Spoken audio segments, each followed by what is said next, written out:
ونستعينه ونستغفره ونستهديه ونعوذ بالله من شرور أنفسنا ومن سيئات أعمالنا من يهد الله فلا مضل له ومن يضلله فلن تجد له وليا مرشدا أشهد أن لا إله إلا الله وحده لا شريك له وأشهد أن محمدا عبده ورسوله لا نبي بعده اللهم صل وسلم وبارك على سيدنا محمد وعلى آله وصحبه ومن تبعه ووالاه أما بعد رضينا بالله ربا وبالإسلام دينا وبمحمد نبيا ورسولا. Nah, jamaah sekalian, kita mengacu pada tafsir Ibnu Katsir, tafsir yang sangat dikenal di dunia Islam. Nah, jamaah sekalian, mari kita mulai dengan 3 ayat pertama dulu. Allah Subhanahu wa taala berfirman, "Wa minan nas may yu'jibuka qawluhu fil hayatid dunya." Ini menarik ya. May yu'jibuka qawluhu fil hayatid dunya wa yashhadu Allah ala ma fi qalbi wa huwa aladul khisab. Dan di antara manusia wa minan nas, manusia itu kita semua ini ya. Jadi wa minan nas di antara kita semua. Jadi kalau pakai bahasanya kita, karena kita manusianya, itu bisa di antara kita semua. Wa minan nas. Jadi di antara manusia ada yang ucapannya tentang kehidupan dunia itu menakjubkan. Wa yashhadullah, dan dia menggunakan Allah sebagai saksi ala ma fi qalbi. Jadi ungkapan ini kalau diterjemahkan di sini, dia menggunakan Allah sebagai saksi atas kebenaran isi hatinya. Artinya apa nih? Dia dengan sepenuh daya, sepenuh perasaan, seolah-olah itu menyatakan bahwa apa yang diucapkannya itu kebenaran. Jadi ini bahaya sekali orang kayak begini. Jadi sehingga karena Allah dipakai alat untuk bicara tentang kehidupan dunia, pendengarnya itu menakjubkan. Dan ternyata jamaah sekalian, ini wahyu yang menerima wahyu siapa? Nabi Muhammad. Nabi Muhammad sendiri itu takjub. Maka di sana ada mayu'jibuka, yang membuat kau takjub. Kalau kita menerimanya sebagai umatnya, kita pun akan takjub juga kalau ketemu orang model ini. Kenapa? Karena jadikan Allah sebagai pendukung dari ucapan-ucapannya. Jadi dia menggunakan Allah untuk menyatakan apa yang saya ucapkan ini sungguh benar. Padahal di sini wa huwa aladul khisab. Padahal dia adalah penentang ajaran Allah yang paling keras. Itu terjadi apa ya? Kontradiksi antara apa yang diucapkan dan apa yang sesungguhnya dilakukan. Nanti kita akan lihat apa yang dilakukannya. Nah, inilah jamaah sekalian gambaran tipologi manusia hipokrit. Di dalam tafsir Ibnu Katsir dikatakan, dan juga beberapa tafsir yang lainnya, ada sabab nuzul. Ada seorang, dia dianggapnya sebagai sahabat ya. orang itu dalam sabda itu dikatakan bernama Ahnas ibnu Syuraik. Nama orangnya Ahnas ibnu Syuraik. Nah, Ahnas ibnu Syuraik ini orang yang datang kepada Rasulullah SAW menyatakan beriman kepada Allah dan Rasulnya. Jadi dia masuk Islam. Dia bukan orang Islam tadinya. Dia masuk Islam. Dia katakan asyhadu an la ilaha illallah wa anna Muhammadar Rasulullah. Lalu dia menyampaikan berbagai gagasan tentang hidup di dunia. Sehingga Nabi Muhammad terkagum-kagum. Itu Nabi Muhammad ya. Nabi Muhammad aja itu kecelek. Jadi ini menggambarkan bagaimana Nabi Muhammad, kita katakan kecelek itu apa? Kecelek bahasa kita. Kena tipu. Iya, kecelek ya. Bahasa apa tuh kecelek itu? Nabi Muhammad ini ditipunya, kecelek Nabi Muhammad itu. Maka wahyunya turun wa minan nas may yujibuka qawluhu fil hayatid dunya wa yusimu ala ma fi qalbi. Jamaah sekalian. Nah, dalam ayat ini pengembangan ya. Jadi kalau di surah Al-Baqarah dinyatakan Allah secara umum wa minan nas, ini juga kelihatannya secara umum. Tapi ketika ada kata may yujibuka yang menakjubkan kaum ucapan-ucapan tentang kehidupan dunia, maka kita mendapat satu informasi, kok ada orang yang ditipu di sini. Walaupun kata Allah, wa ma yahdaquna illa anfusahum. Mereka nggak menipu siapa-siapa kecuali menipu dirinya sendiri. Nah, yang di sini yang mau ditipu adalah Rasulullah. Tapi ayat ini turun menyelamatkan Rasulullah SAW. Di ayat ini ayat penyelamat. Jadi Allah menurunkan ayat ini untuk mengingatkan Rasulullah bahwa yang datang di hadapanmu itu bukan orang beriman. Dia itu adalah wahwa alabdul hisab. Justru dia adalah penentang risalah yang engkau bawa. Nah, jamaah sekalian, lanjutannya adalah wa iza tawalla sa'a fil ardi liyufsidu fiha wa yuhlikal harsa wan nasal wallahu la yuhibbul fasad. Nah, ini sasaran makarnya itu dalam tafsir Ibnu Katsir disebut dia melakukan makar terhadap Rasulullah. Melakukan makar terhadap Rasulullah sama saja melakukan makar terhadap Islam. Karena yang dibawa Rasulullah adalah ad-dinul Islam. Ya. Apa bentuk makarnya? Ya.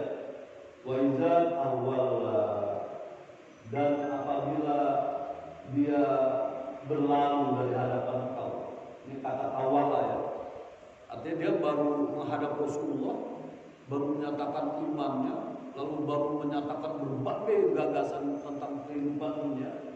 Dia gunakan Allah untuk meyakinkan Rasulullah SAW, sehingga Allah mengabadikannya dengan kata-kata mayyujibuka. Itu kata-kata yujibuka itu kata kunci. Yujibuka, mengagumkan engkau. Nanti kita akan tahu juga ciri orang munafik itu rata-rata penampilannya meyakinkan. Tubuhnya sehat. Jadi pokoknya menarik, penampilannya menarik. Pakaiannya perlente, ya. Tubuhnya sehat. Tapi semua perbuatannya itu nggak ada yang asli. Jadi semuanya itu adalah tipuan-tipuan. Jadi kesana kemari terjadi tipuan. Nah, ini ayat ini yang menjelaskan. Wa iza tawalla sa'afil ardi, maka dan jika ia telah berlalu dari engkau, sa'afil ardi, maka yang dilakukannya di atas bumi itu adalah liyufsida fiha. Dia membuat kerusakan di dalam. Luar biasa. Dia membuat kerusakan di bumi. Jadi orang munafik itu merusak ekosistem. Ngeri juga ya. Jadi kerja orang munafik itu merusak kehidupan. Yang pertama dirusak al-ardi,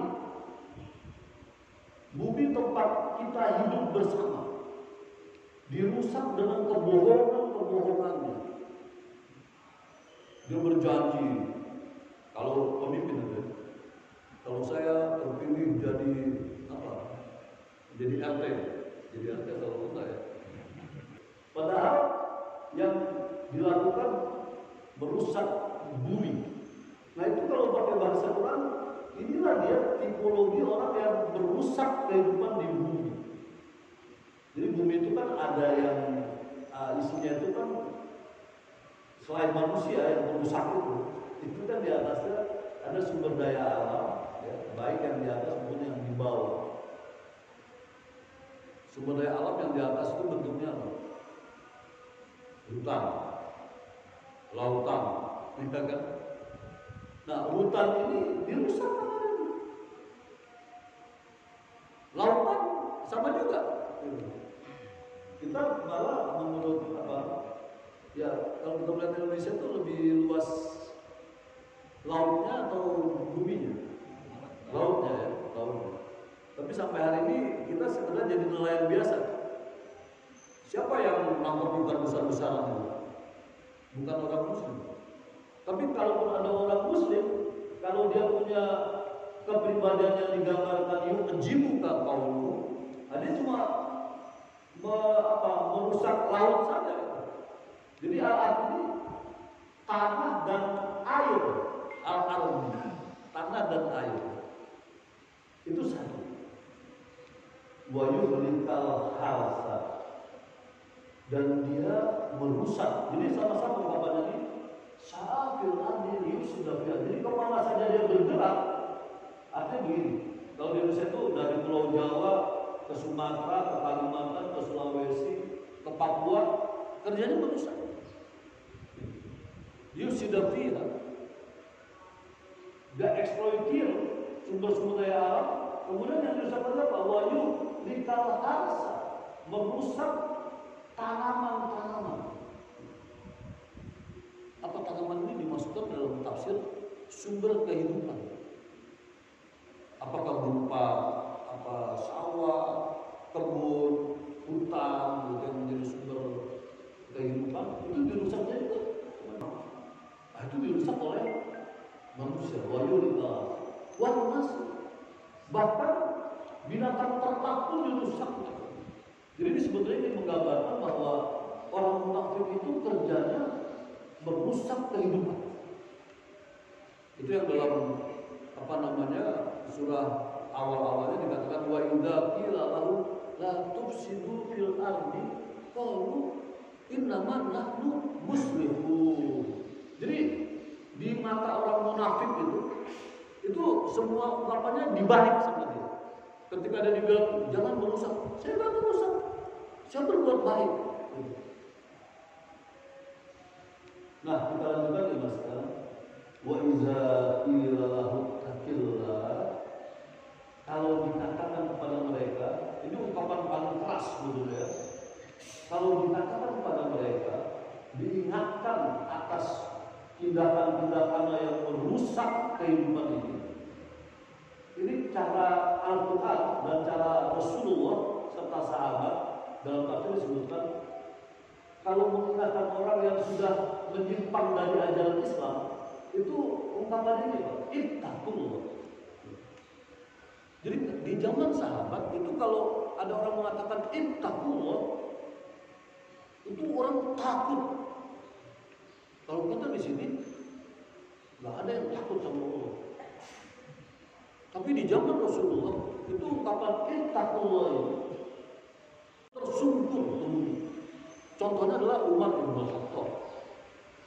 Beliau itu pernah melakukan kesalahan kecil, tapi oleh sahabat diingatkan, ya Umar, dalam tafsir Ibnu Katsir, ittaqullah, takutlah engkau kepada Allah.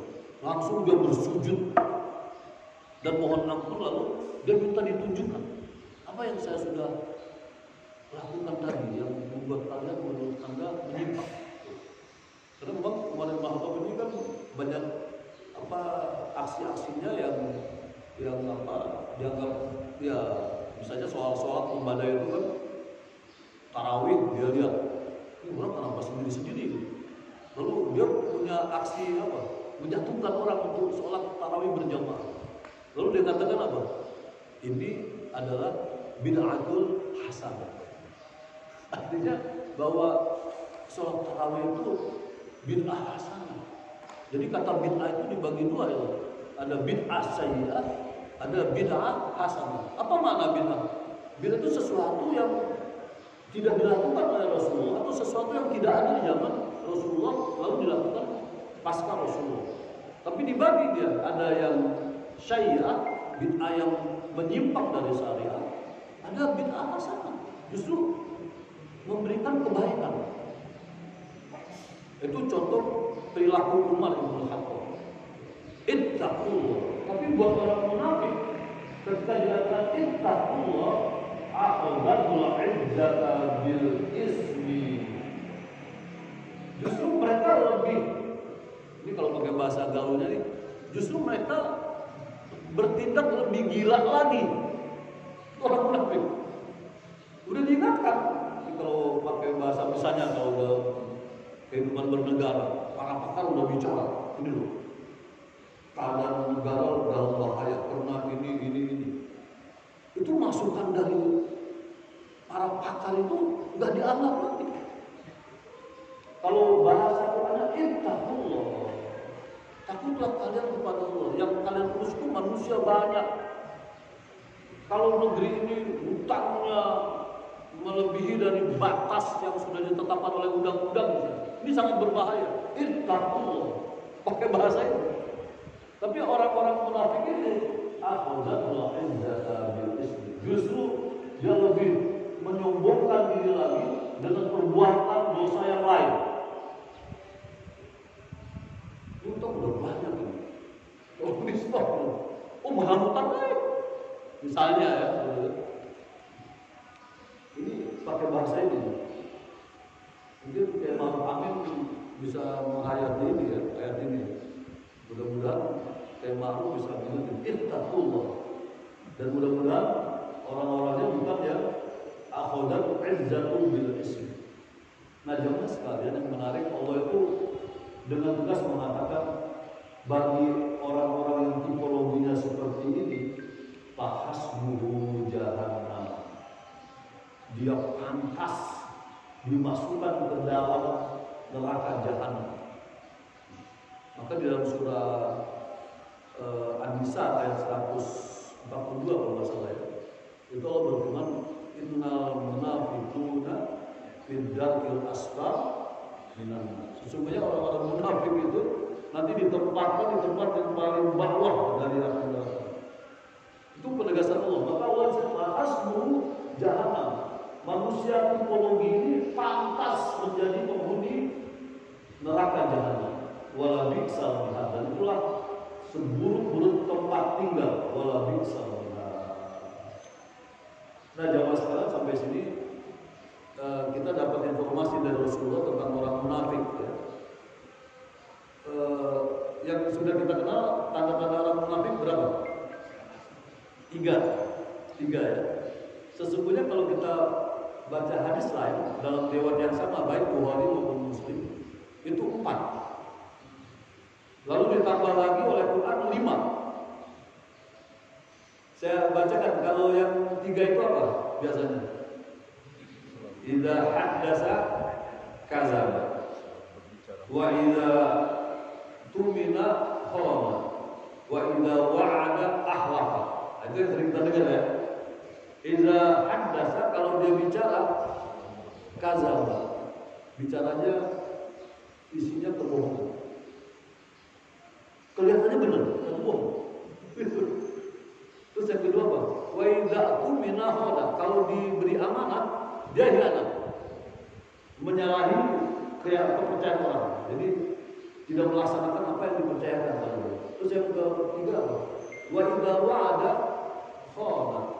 Kalau wa idza wa'ada akhlafa, kalau dia berjanji mungkin kali. Nah, kata Nabi, menjadi munafik tulen kalau ditambah lagi yang satu. Wa idza hasoma fajar. Kalau dia berselisih itu dia zalim. Hati-hati. Jadi kalau dia berselisih, dia berlaku zalim. Jadi tanda orang munafik itu bohong dalam perkataan, pengkhianat, kemudian apa tadi? Ingkar janji, lalu zalim. Quran menambahkan satu lagi. Orang munafik itu tandanya adalah malas dalam beribadah. Aw idza qamu ila shalah qamu kusala. Jadi ada 5 tuh orang munafik, ya 5. Kita harus ingat lagi 5. Nah, ini bisa dijadikan alat ukur kita kan? Kita masuk itu kan? Kemarin di satu majelis, Ustaz dia mengaku, Pak Ustaz, saya rasanya masuk yang ke-5 tuh. Betul kan? Saya masuk yang ke-5 kayak gitu. Kenapa? Kalau ibadah pas, itu tanda munafik. Waktu sholat udah datang. Nggak ada yang kita kerjain di rumah, kecuali sekedar apalah, mungkin lagi nonton, lagi baca buku yang sebenarnya tidak penting. Gitu. Panggilan itu nggak kita respon dengan baik, kita santai aja, gitu. Lagi nyapu barangkali. Tapi Allah yang mengatakan wa idza qamu ila shalah qamu kusala. Kalau ditambahin lagi itu malas, di Quran juga dijelaskan lagi. Dia sedikit mengingat Allah. Itu bisa menang. Tapi memang ayat itu berkaitan dengan orang munafik tadi. Udah malas, sedikit mengingat Allah. Ya karena malasnya itu. Jadi mengingat Allah itu bisa dalam bentuk zikir, wiridan, misalnya gitu ya. Jadi kita jujur nih, kalau yang udah veteran kan waktu lebih banyak Pak ya. Apalagi kalau usianya udah 70 ke atas gitu ya. Ngaku gak ngaku ya? Saya ngaku di walaupun saya udah 70 ya. Tapi saya masih banyak kegiatan. Tapi tetap ketika melihat ayat itu tersentuh gitu. Ini kita masuk kategori munafik kan? Jadi kalau sholat malas, ingat Allah sedikit, tapi sholat buat jalan, nggak ada wirid, nggak ada. Rasulullah mengajarkannya kan pakai wirid. Wirid itu artinya sesuatu yang diulang-ulang ya, wirid. Jadi kita mulai kalau sholat apa? Astagfirullahaladzim 3 kali ya. Kita baca la ilaha illallah wa la syarika lahul mulku wa huwa ala kulli syai'in qadir. Dalam hadis itu kalau kita baca minimal 3 kali, 5 kali, 10 kali. Dan semuanya itu ada hikmahnya, hadis-hadis. Setelah itu yang minimalis, wirid yang minimalis. Setelah itu kita baca apa? Allahumma antas salam wa minkas salam dan seterusnya. Setelah itu kita baca apa yang diajarkan Rasulullah, baca tasbih, subhanallah kita baca tahmid, baca takbir, diakhiri dengan tahlil, la ilaha illallah dan seterusnya, doa. Minimal itu kita lakukan. Terus ada lagi yang menarik, bisa subuh. Saya subuh Pak karena mau mengejar kuliah. Jadi harus supaya nggak terlambat, jadi dia bisa bangun pagi dan subuh. Yang bersyukur juga yang pernah ingat kuliah dia bisa subuh. Yang dekat-dekat rumahnya yang dia nggak subuh. Nah itu fakta di kalangan orang-orang terdidik, mahasiswa. Dia ingat Allah tapi sedikit. Jadi makanya apa kita menyebutkannya tadi bahwa munafik ini between iman dan kafir. Tapi intinya dia tetap menjadi bagian dari kehidupan orang kafir. Dan Allah mengatakan bahwa orang kafir itu, orang munafik itu akan ya ditempatkan di neraka yang paling berat. Nah, yang terakhir ya Mas. Jadi ini orang munafik. Nah ini menarik. Wa minan nasi sama dengan di atas wa minan nasi juga ya. Wa minan nasi dan ada sebagian orang mayasri nafsa yang menjual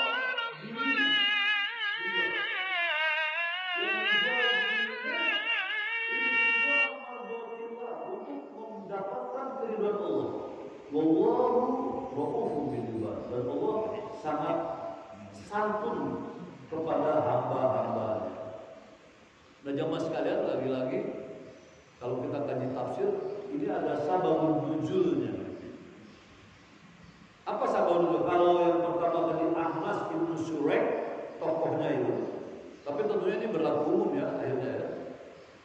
Kalau yang ini ada seorang sahabat bernama Suhaib Ar-Rumi, itu dalam tafsir disebutkan Suhaib Ar-Rumi. Ketika dia akan ikut hijrah dengan Rasulullah SAW, itu dia dihalangi oleh para petinggi Quraisy, terutama Abu Jahal.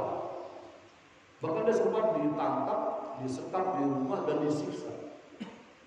Suhaib ini dalam tafsir disebutkan adalah mantan budak yang kemudian dia menjadi orang terpandang. Menarik kisahnya. Kenapa disebut mantan budak? Sebetulnya Suhaib itu berasal dari keluarga terhormat, dari keluarga profesional. Di zaman Rasulullah itu ada 2 pusat kekuasaan dunia.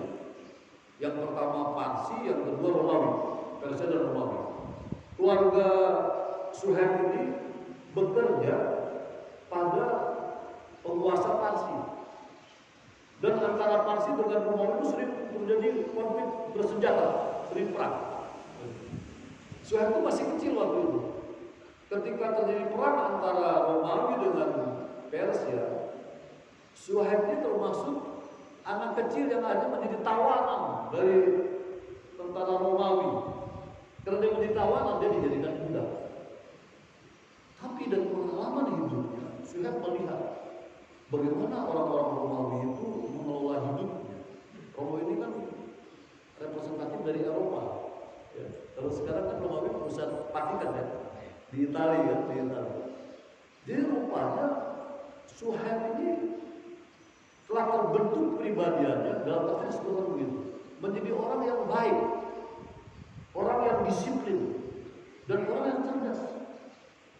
Sehingga ketika dia diperjualbelikan, lalu dibeli oleh orang-orang kaya dari suku Quraisy, kemudian karena pemilik budak ini melihat kebaikan, sopan santun, kecerdasan, kedisiplinan Suhaib, dia dibebaskan menjadi budak. Lalu sejak itu dia berkembang menjadi anak muda yang tidak saja dari segi skill ya, itu digambarkan dia itu ahli pedang dan ahli panah. Jadi kalau sekarang kalau panah itu mungkin sniper dia itu sniper terkenal. Jadi di masa Quraisy itu pada era jahiliyah itu Suhaib Ar-Rumi dikenal sebagai orang kaya yang punya keterampilan bermain pedang dan memanah. Nah, jamaah sekalian, ketika dia hijrah karena dia beriman kepada Rasulullah SAW, dicegah. Maka ketika dia berangkat dicegah, di dalam tafsir Mukatsir digambarkan bahwa Suhaib Ar-Rumi itu ketika meninggalkan rumah setelah dia bebas dari sekapan orang-orang jahiliyah, dia bawa perlengkapan perangnya. Dia bawa panahnya dengan anak-anak panahnya, dia bawa pedangnya. Lalu ketika dihalangi, maka dia berkata dalam tafsir Abdul Mansur itu lebih tegas lagi, karena dia hadis ceritanya, berupa hadis. Dia katakan semua, wahai orang-orang Quraisy, kalian tahu siapa saya? Saya adalah pemanah terbaik di antara kalian. Kalau kalian menghalangi saya, maka seluruh anak panah saya ini bisa menghilangkan nyawa kalian. Jadi diancam, diintimidasi orang-orang Quraisy.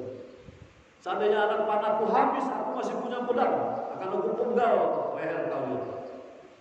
Tapi yang menarik adalah ada rupanya Yasri Nafsah, dia menjual dirinya. Dalam tafsir disebutkan bahwa orang Quraisy itu tahu Suhaib itu punya harta yang banyak yang dia tinggalkan. Maka dia bilang begini, kalau kalian memilih membunuh aku atau mengambil hartaku, dia katakan, kalau kalian membunuh aku akan membunuh kalian. Tapi kalau kalian ingin mengambil hartaku, aku tidak akan mengganggu kalian. Ambil harta saya. Maka ungkapan itu ayat ini ayat jamaah sekalian turun sebelum Suhaib sampai ke Madinah. Ini menariknya. Jadi kalau kita belajar Quran ini, jadi Allah merekam peristiwa Suhaib Ar-Rum itu dengan kaum Quraisy. Kemudian diturunkan wahyu kepada Rasulullah. Rasulullah menerima wahyu, siapa orang ini? Ternyata Suhaib Ar-Rum. Maka ketika Suhaib sampai di Madinah, kata Rasulullah SAW, perdagangan yang menguntungkan. Umar bin Khattab juga mengatakan perdagangan yang menguntungkan. Kaget, Suhaib itu nggak tahu. Sampai dia bertanya, apa maksud kalian perdagangan yang menguntungkan? Wahyu telah turun membicarakan tentang Anda. Tapi sekali lagi, kalau kita melihat ayat itu, dan sebagian manusia, berarti banyak manusia yang melakukan hal yang sama dengan Suhaib Ar-Rum. Jadi dalam Sababul Nuzul ini menggambarkan bahwa ayat itu ketika Allah Subhanahu wa taala menyaksikan hambanya lebih mementingkan Allah daripada dunia. Jadi orangnya belum tahu, tapi ayatnya udah turun. Itulah dia Suhaib Ar-Rum. Nah, kita bisa mengambil pelajaran dari ayat ini. Kita berada di sisi mana? Pasti idealnya sisinya Suhaib Ar-Rum. Tapi sayangnya kelakuan kita lebih banyak di sini, gitu ya. Ini fakta ya. Mudah-mudahan ya mas sekarang kita berada di sini. Amin. Masya Allah. Jadi intigo imabotillah dengan menjual dirinya luar biasa, ya. Menjual diri. Demikian sampai sini dulu. Ini ayat menarik sekali bicara tentang orang-orang munafik dan orang-orang yang ikhlas ya mencari ridho Allah Subhanahu wa taala. Ada Allah wa rahmatullahi subhanahu wa bihamdika asyhadu an la ilaha illa anta astaghfiruka wa atubu ilaik wa atubu minkum. Assalamualaikum warahmatullahi wabarakatuh.